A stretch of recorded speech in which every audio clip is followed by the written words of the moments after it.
4 benefícios extraordinários que só Jesus Cristo pode dar para você e para mim. É disso que Paulo trata em sua carta aos Colossenses, no capítulo 2, versículo 11 a 15. E por que o apóstolo Paulo apresenta esses benefícios extraordinários? É uma resposta a um ensino falso que estava ameaçando a igreja de Colossos e que ameaça a nossa igreja e a nossa vida também. Esse ensino falso se chama legalismo. Haviam pessoas na igreja dizendo, olha, vocês precisam seguir certas leis, regras religiosas, senão vocês não vão conseguir ser salvos. Existem certas normas que vocês têm que seguir para terem uma vida santa e vitoriosa. Coisas que os homens estavam impondo e que Deus nunca havia exigido para eles, coisas que estavam algemando os cristãos. Que regras eram essas? Eram dietas referentes à alimentação e também observância de datas sagradas. No versículo 16, nós vimos na mensagem anterior que Paulo diz assim, portanto, ninguém julgue vocês por causa daquilo que vocês comem ou bebem, dias de festa, de lua nova ou sábados, porque tudo isso tem sido sombra das coisas que haviam de vir, porém o corpo é de Cristo. Veja, o apóstolo Paulo está preocupado com eles não observarem regras que estão na Bíblia. Será que nós não devemos seguir essas regras? Guardar o sábado, determinados alimentos que se pode comer ou não? São regras que estão no Antigo Testamento. O versículo 17 nos mostrou por que é que nós não devemos mais seguir essas regras. A Bíblia diz, essas coisas são apenas sombras da realidade futura e o próprio Cristo agora é essa realidade. São esboços apenas, traços antigos ultrapassados das verdades definitivas e gloriosas e completas que o Novo Testamento traz na pessoa do Senhor Jesus Cristo. A essência chegou, o esboço ficou ultrapassado. O pão da vida, por exemplo, que é Cristo, toma o lugar de todas aquelas dietas alimentares. O Cordeiro de Deus, Jesus Cristo, que tira o pecado do mundo, substitui a festa da Páscoa. O descanso que Cristo nos traz, Ele mesmo prometeu esse descanso, toma o lugar da guarda do sábado. Portanto, Cristo é superior ao legalismo porque só Ele oferece um verdadeiro relacionamento com Deus pela fé. E quando nós compreendemos esses benefícios maravilhosos que Cristo traz, nós admitimos que o legalismo, por melhor que ele seja, é fajuto, é michuruca, não chega nem perto do que Cristo oferece, um verdadeiro relacionamento com Deus pela fé. O cristão é completo em Cristo. Ele não é deficiente de nada, necessitado de nada e de nenhuma norma que o homem possa inventar. Nós vamos provar de um relacionamento vivo por meio de Cristo Jesus. Nós vimos esses benefícios, os 2 primeiros, e vimos já que só Cristo transforma-nos de dentro para fora. Ele não faz uma maquiagem externa em nós como o legalismo. O legalismo é passar uma massa por cima da ferrugem de um carro. É como você mexer por fora e mudar a aparência externa. Cristo nos transforma de dentro para fora. Ele limpa a ferrugem do interior do nosso coração e refaz a nossa lataria. Ele liberta do poder e do castigo do pecado. O estado de condição de rebelião contra Deus é amputado. Versículo 11 e 12 diz assim que em Cristo nós fomos circuncidados. Não por uma operação física, e sim espiritual, na qual foi removido o domínio da nossa natureza humana. Nós fomos sepultados com Cristo, com Ele fomos ressuscitados para a nova vida por meio da fé. O segundo benefício extraordinário que nós já estudamos também na mensagem anterior é a nossa ressurreição, ao invés de um mero adorno de um defunto. Porque o legalismo é como adornar um defunto. Regras religiosas que seguimos sem encontrarmos Cristo no nosso coração é apenas como nos enfeitar um morto por fora. Por meio de Jesus Cristo, nós ressuscitamos para uma vida radicalmente nova. Versículo 13 nos ensinou que nós estávamos mortos por causa de nossos pecados, então Deus nos deu vida com Cristo. nos ressuscitou, nos revivificou, porque Ele perdoou todos os nossos pecados. O que a Bíblia está ensinando, que só Cristo faz, é que Ele desempodera, tira do comando o pecado e a natureza pecaminosa.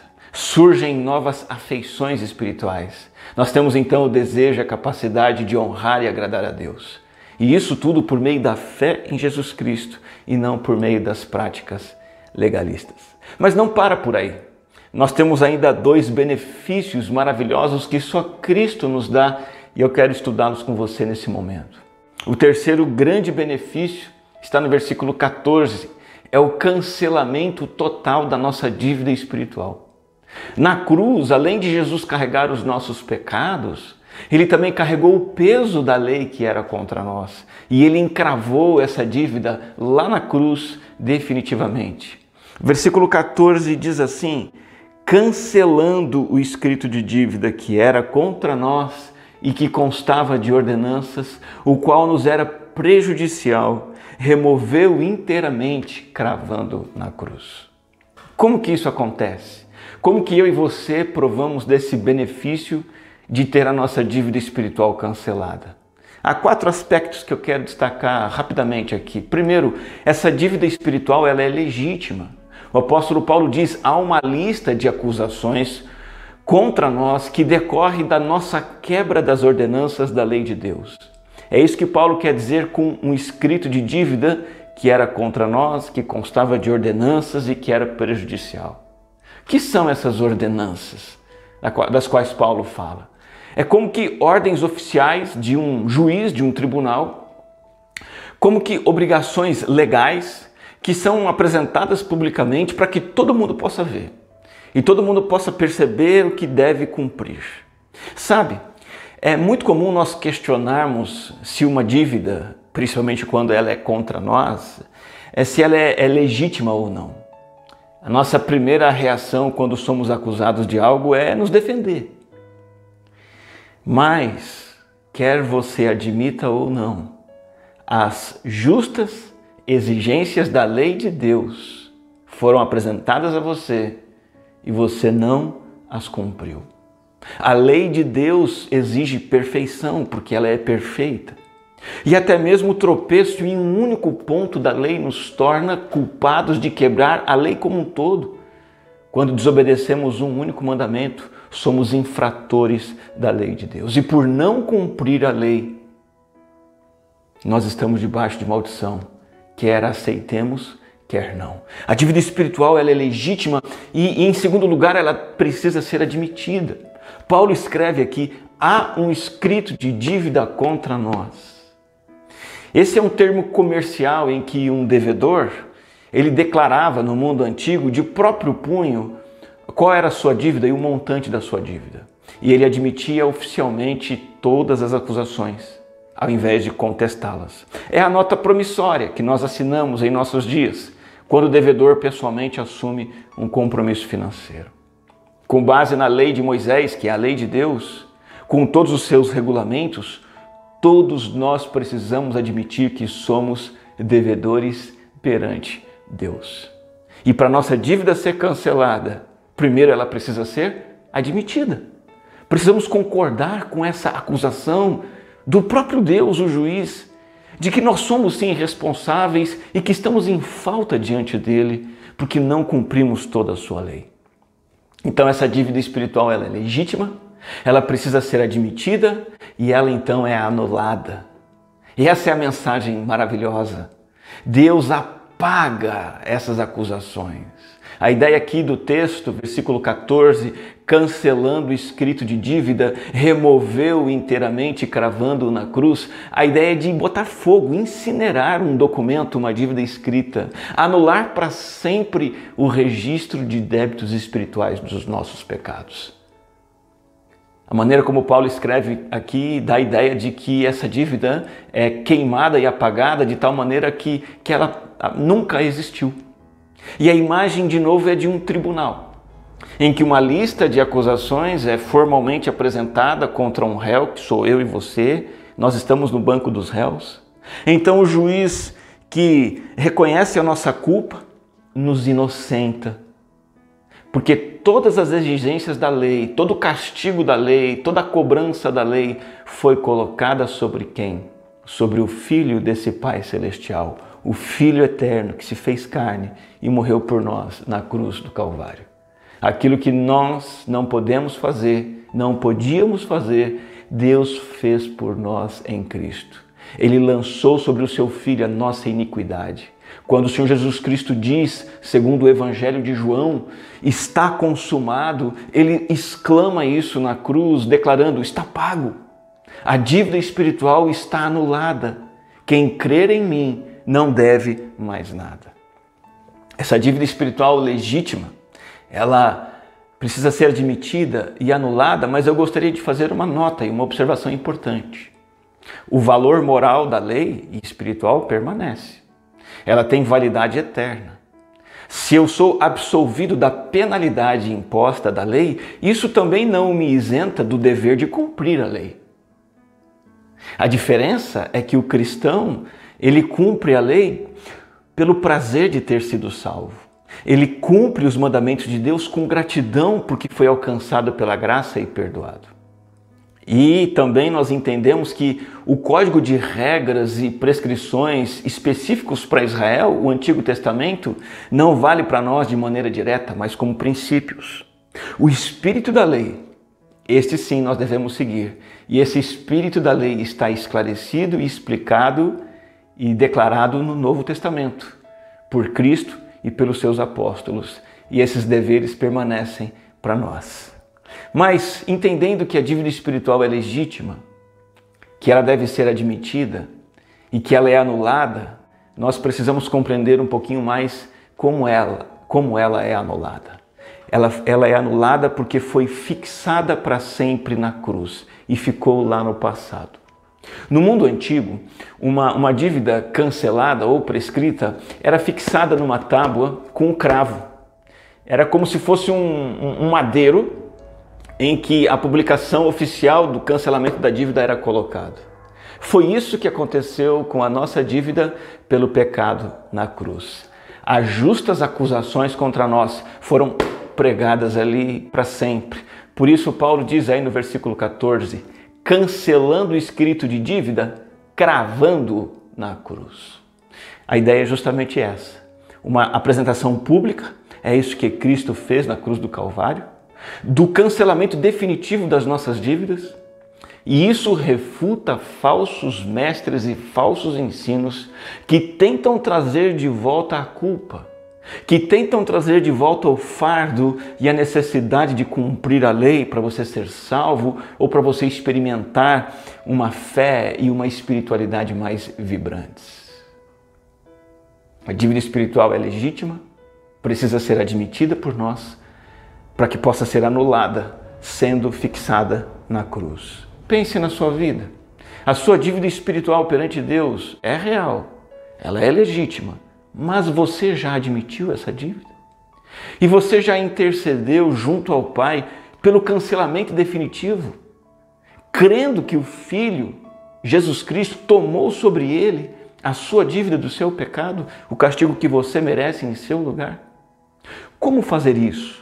Pela fé, expressando em palavras, verbalizando para Deus todas essas verdades, declarando: Deus, eu tenho uma dívida, ela é legítima, eu admito, eu quebrei a tua lei, mas eu creio que essa dívida pode ser anulada para sempre, porque ela já foi cravada na cruz.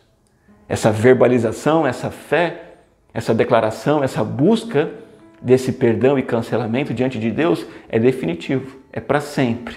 E isso não é mais revertido. Que essa seja a sua glória, a minha glória, o cancelamento da nossa dívida por meio da obra do Senhor Jesus Cristo. Mas há ainda uma última glória, um último benefício maravilhoso e extraordinário que Cristo nos oferece.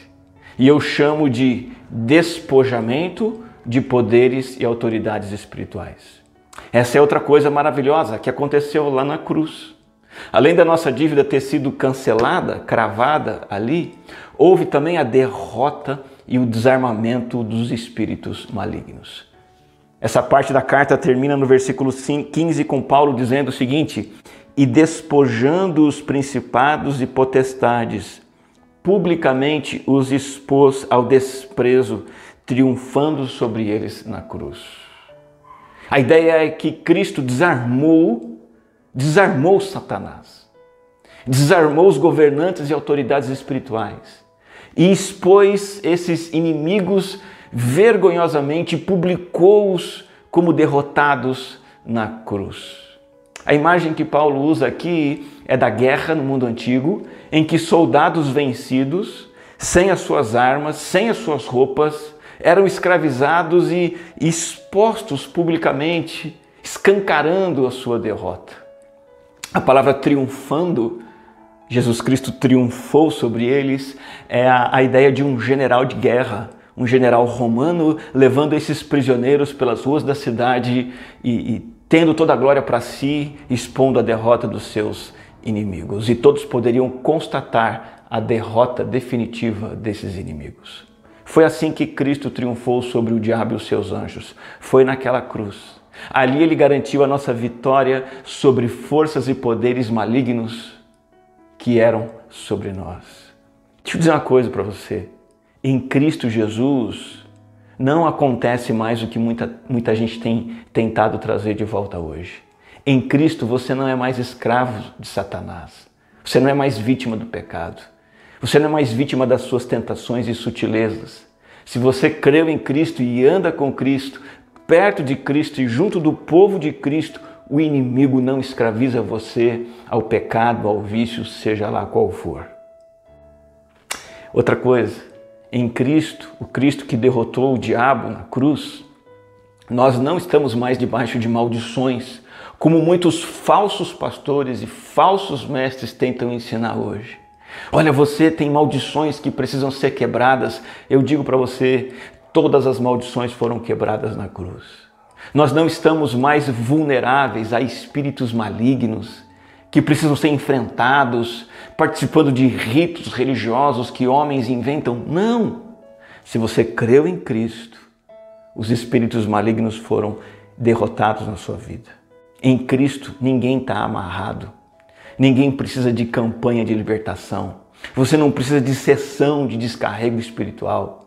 Você não precisa participar de cultos especiais, com bispos especiais, para que ali você seja liberto de Satanás. Não. Se você se achegou a Cristo pela fé, você já está liberto, porque Cristo é o general que triunfou definitivamente sobre os inimigos naquela cruz do Calvário. Todos esses ensinos de aprisionamento espiritual, de amarração, de maldições que têm que ser quebradas, tudo isso são falsas ideias que trazem junto de si falsas ofertas de libertação de coisas das quais nós já fomos libertos em Cristo. São tentativas de colocar o legalismo de novo na nossa vida. Querem que você, por medo, tome providências legalistas para obter o que Cristo já obteve na cruz do Calvário.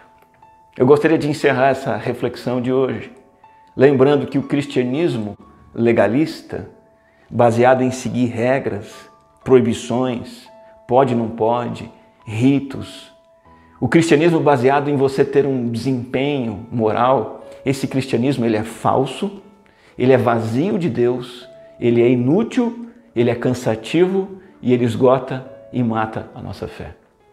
O cristianismo genuíno é o cristianismo de Cristo, o cristianismo com Cristo. Esse é verdadeiro, esse é cheio de Deus, esse produz fruto na nossa vida, esse nos empolga cada vez mais. Por quê? Porque só Cristo nos dá esses 4 benefícios. Pela fé nele, somos transformados de dentro para fora. Nascemos de novo, a nossa dívida é quitada e o diabo e os seus anjos maus são derrotados e afastados da nossa vida. Eu só posso encerrar dizendo que você viva tudo isso, desfrute disso, celebre o Cristo, quebrante-se diante dele, consagre-se a ele e viva mais e mais perto dele. E com isso em mente eu gostaria de convidá-lo a orar comigo. Vamos falar com o Senhor? Graça te damos, ó Senhor Jesus Cristo, nosso Rei, Salvador e Mestre, por tudo aquilo de precioso e extraordinário que o Senhor providenciou por nós através da sua obra na cruz. Somos perdoados, somos salvos, somos renascidos, somos transformados, somos libertos dos espíritos maus. Queremos andar com Cristo, por amor a Deus, na dependência do Espírito, desfrutando de uma vida não legalista, mas uma vida de alegria e paz na sua presença. É a nossa oração em nome de Jesus. Amém.